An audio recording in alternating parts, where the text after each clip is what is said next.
A quick disclaimer, I was going to record my entire reaction to the match, but my recording software started acting up, and most of it got corrupted, so I'll try to include what I have, and the rest is just corrupted, and I'll try to have it fixed for next time. But, El Clasico. It happened. Pain! So here's the story. I planned on watching El Clasico, recording my full reaction, and including a few highlights in this video, and I'd come back to review it. But El Clasico was also at 7:15 a.m. where I live.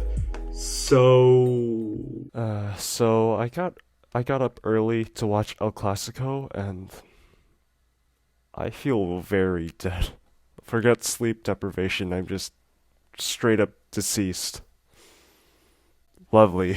yeah, sleep deprivation will do that to you. But going into this match, I was also pretty nervous about the lineups because, well, mainly I was focused on Vinicius Jr. In the past few El Clasicos, he's the player who's given us most of our biggest problems, aside from Benzema. And so the biggest question for me heading into El Clasico was Araujo or Cancelo? Who would be poised to deal with Vinicius? What are the lineups? Ter Stegen in goal, and a back four. Araujo at right back, not Cancelo. Okay, good choice. Honestly, don't get me wrong. I'm really happy that we got Cancelo. I'm ecstatic we got Cancelo. But let's be fair. His defending is more than a little questionable. I mean, I don't know how I'd feel about putting Cancelo against Vinicius. I was also really nervous because, well, A, Barcelona hasn't been great in the league this season, and B, our injury list is... yeah. I'm gonna be honest, I'm really nervous about this match. Our form in the Champions League has been good, but in La Liga, we've been so shaky. We barely win against teams that we really should be winning against. Oh, and Granada. Granada causing me misery yet again. Why can we never beat Granada? It's the weirdest thing. Why can't we beat Granada? Anyways, aside from our questionable form in the league, we've also got that injury list. Oh boy. Yippee. Lewandowski, Rafinha, and I think Koundé are back. They just probably aren't starting. And De Jong, Roberto, and Pedri are all out. Pedri, De Jong, Koundé, Rafinha, and Lewandowski, and Sergio Roberto, all injured. 6 key players, all injured. Now, to be fair, everyone except Sergio Roberto was seen in training the night before the match. That gave us some hope that they would make at least a few cameo appearances, but it's also really concerning. I mean, it's one thing to have your entire midfield basically out, and it's another to have your only real striker out. Without Lewandowski, we've been forced to play Ferran Torres as a makeshift number 9. We've had many crucial goals called off because of offside, because Ferran Torres just doesn't have as good a sense of when to time his runs. Most glaringly, that would-be goal against Granada. Oh, did I mention? There was also the referee choice, and this referee, over his career, has sent off Lionel Messi, Luis Suarez, Neymar, Robert Lewandowski, and more Barcelona forwards. I mean, I'm sure he sent off some Real forwards as well, but that record is a little bit glaring.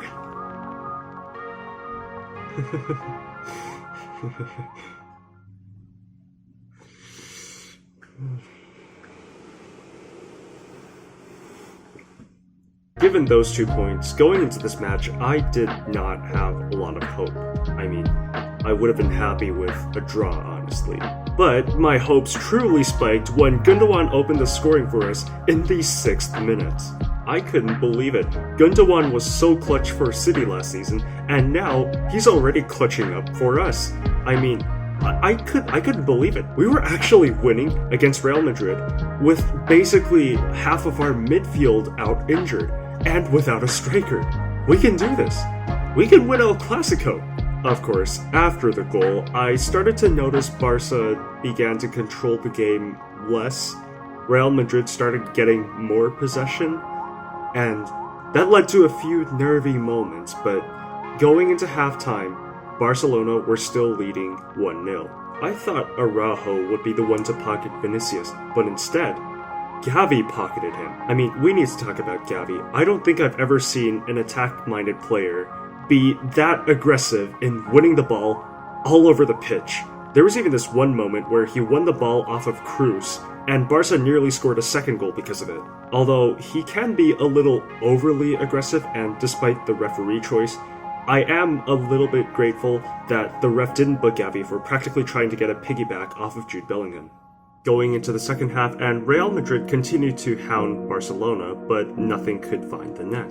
But going back to Vinicius, I feel like part of the reason why he hasn't been as effective as he was last season is because he's being played out of position. Don't get me wrong, Vinny Jr. is an extremely dangerous forward, but only as a winger. When he's played as a striker, it's the same thing with Ferran Torres. He feels lost and probably doesn't have the same offside sense as, say, Benzema did. But my hopes were truly up. Barcelona were still leading 1-0 by the 66th minute, and if we could just hang on for less than 30 minutes probably, we could actually do it.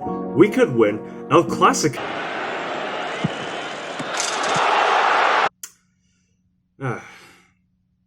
Of course. I got so worried about Vinicius, I may have neglected to factor in Bellingham, the current top scorer of La Liga. Pain. Pain.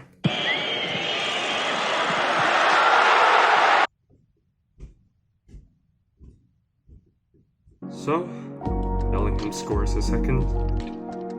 Real win El Clasico in Barcelona's home stadium. Bellingham again. Bellingham again. Bellingham again. Bellingham again. So, Barcelona fans experienced true anguish as Real Madrid moved to the top of the league while Barca languish in third.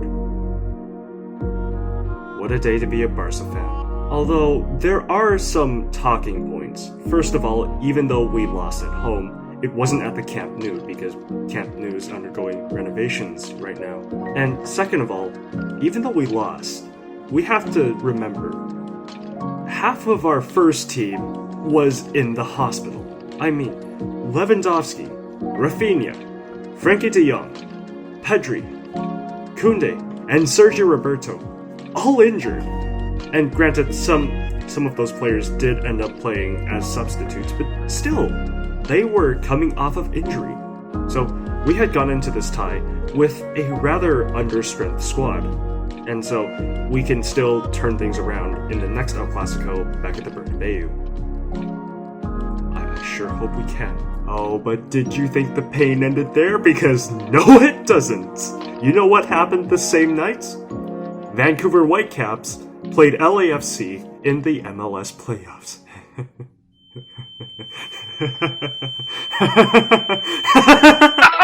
But my day wasn't completely ruined because one team saved me from complete misery by giving me something to laugh at. Chelsea. Okay, listen. Even though we lost at home, right? At least it was to our biggest rivals. So, yeah. Barcelona may have lost El Clasico, but on the bright side, I got to see peak Angry Rantman. One step forward, 100 step backwards!